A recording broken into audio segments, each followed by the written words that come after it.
ಅಲೆಲೆಲೆಲೆಲೆ ಪ್ರಿಯ ವೀಕ್ಷಕರೇ, ಸ್ವಾಗತ. ಬೈಕ್ ಹತ್ತಿರುವ ಈ ಜೋಡಿ ಎಲ್ಲೋ ಹೋಗ್ತಿದೆ ನೋಡಿ.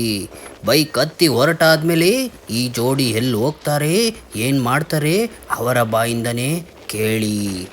ಈ ವಿಡಿಯೋ ನೋಡೋಕ್ಕೂ ಮುಂಚೆ ಇವರನ್ನು ಫಾಲೋ ಮತ್ತು ಸಬ್ಸ್ಕ್ರೈಬ್ ಮಾಡಿ. ಲಾಂಗೆಗೋ ಸೋಲಾಂಗೆಗೋ ಈ ಮಾಡಿದ ವಿಡಿಯೋನ ಮೊಬೈಲಲ್ಲಿ ಇಟ್ಕೊಂಡ್ರೆ ಮೊಬೈಲ್ಗೆ ಗ್ಯಾಂಗ್ರೀನ್ ಬರುತ್ತೆ ಅಂತ ಗೊತ್ತಾಯಿತು. ಹಾಗಾಗಿ ಈ ಗ್ಯಾಂಗ್ರೀನ್ನ ಬುಡದ ಸಮೇತ ತೆಗಿಬೇಕಾಗಿತ್ತು. ಆ ಬುಡದ ಸಮೇತ ತೆಗಿಬೇಕು ಅಂದರೆ ಈ ವಿಡಿಯೋನೇ ಡಿಲೀಟ್ ಮಾಡಬೇಕು. ಅದಕ್ಕೆ ಈ ವಿಡಿಯೋನ ಎಡಿಟ್ ಮಾಡಿ ಅಪ್ಲೋಡ್ ಮಾಡ್ತಾಯಿದ್ದೀನಿ. ಇವಳಿಗೆ ಮೇಘನಾ ಫುಡ್ಸ್ ಅಂದರೆ ಪ್ರಾಣ, ನನಗೆ ಇವಳಂದರೆ ಪ್ರಾಣ. ವ್ಯಾಲೆಂಟೈನ್ಸ್ ಡೇ ಆಗಿರೋದ್ರಿಂದ ಇವಳಿಗೆ ರೋಸ್ ಕೊಡೋಣ ಅಂತ ಹಿಂದೆಯಿಂದ ಹೋಗಿ ರೋಸ್ ಕೊಟ್ಟೆ. ಆಹಾ ವೀಕ್ಷಕರೇ, ಅಲ್ಲಿ ಬಿಟ್ಲು 32 ಬಿಟ್ಲು.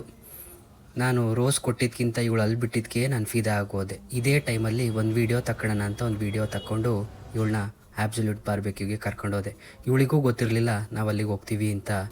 ಮುಂಚೆನೇ ರಿಸರ್ವೇಷನ್ ಮಾಡೋದ್ರಿಂದ ನಮ್ಮನ್ನ ಡೈರೆಕ್ಟಾಗಿ ಕರ್ಕೊಂಡೋಗಿ ಕೂರಿಸ್ಬಿಟ್ಟು ತಂತಿಗೆ ಚಿಕನ್ನು ಮಟನ್ ಎಲ್ಲ ಚುಚ್ಬಿಟ್ಟು ಕೂರಿಸ್ಬಿಟ್ರು. ಆಹಾ, ಅದನ್ನ ಬಿಸಿ ಮಾಡಿಕೊಂಡು ತಿಂತಾಯಿದ್ರೆ ಸ್ವರ್ಗ. ನಾನು ಚಿಕನ್ ತಿಂತಿದ್ರೆ ಇವಳು ಪಾಸ್ತಾ ಅಂತೆ, ಕೇಕ್ ಅಂತೆ, ಬೇಕ್ರಿಯಲ್ಲಿ ಸಿಗೋ ಐಟಮ್ನ ಬೇಕ್ರಿಯಲ್ಲೇ ತಿನ್ನೋಬಿಟ್ಟು ಇವಳ ಜೊತೆ ಆಬ್ಸಲ್ಯೂಟ್ ಬಾರ್ಬೆಕ್ಯೂಗೆ ಬರಬೇಕಿತ್ತ ನಾನು. ನನಗೆ ತಿನ್ನೋ ಚಿಂತೆ, ಇವಳಿಗೆ ಫೋಟೋ ತಗೊಳ್ಳೋ ಚಿಂತೆ. ನನಗೆ ತಿನ್ನೋಕೆ ಬಿಡ್ತಾಯಿಲ್ಲ, ಇವಳು ಫೋಟೋ ತೆಗಿಯೋದು ಬಿಡ್ತಾಯಿಲ್ಲ.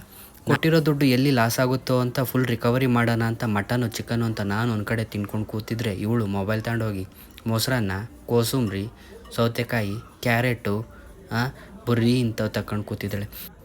ಇಂಥ ಹಾಫ್ ಟಿಕೆಟ್ಗಳನ್ನೆಲ್ಲ ಫುಲ್ ಟಿಕೆಟ್ ಕೊಟ್ಟು ಕರ್ಕೊಂಡು ಹೋಗ್ತೀವಲ್ಲ, ನಮಗೆ ಬುದ್ಧಿ ಇಲ್ಲ. ಇಂಥ ಜನ ಎಲ್ಲಿ ಸಿಗ್ತಾರೆ ನಿಮಗೆ? ಹೊಡಿರಿ ಚಪ್ಪಾಳೆ, ಹೊಡಿರಿ. ಅಲ್ಲ ಇವನ ಮತ್ತೆ ರೋಸ್ ಕೊಡ್ತಾವನಲ್ಲ ಇವನು ಅಂತ ನೋಡ್ತಿದ್ದೀರಾ? ನಮ್ದೆಲ್ಲ ಅಲ್ಲೇ ಇದ್ದಿದ್ದು ರೋಸ್ನ ಪೇಸ್ ಮಾಡಿಕೊಂಡು ಒಂದಿಷ್ಟು ಟಕ ಅಂತ ಫೋಟೋ ಹೊಡ್ಕೊಂಡು ಪಕ್ಕ ಅಂತ ಪ್ಯಾಕ್ ಮಾಡಿಕೊಂಡು ಬಿಡ ಅಂತ ನಮ್ಮ ಮನೆ ಕಡೆ ಹೊರಟ್ವಿ. ನೋಡ್ರಿ, ಹೀಗಿತ್ತು ನಮ್ಮ ವ್ಯಾಲೆಂಟೈನ್ಸ್ ಡೇ. ನೋಡಿದ್ರಲ್ಲ ವೀಕ್ಷಕರೇ, ಈ ರೀತಿ ವ್ಯಾಲೆಂಟೈನ್ಸ್ ಡೇ ಆಚರಿಸಿಕೊಂಡ ಈ ಜೋಡಿ ಜೀವ ಹೂವಾಗಿದೆ, ಭಾವ ಜೇನಾಗಿದೆ ಅಂತ ಮನೆ ಕಡೆ ಹೊರಟೇ ಬಿಟ್ರು.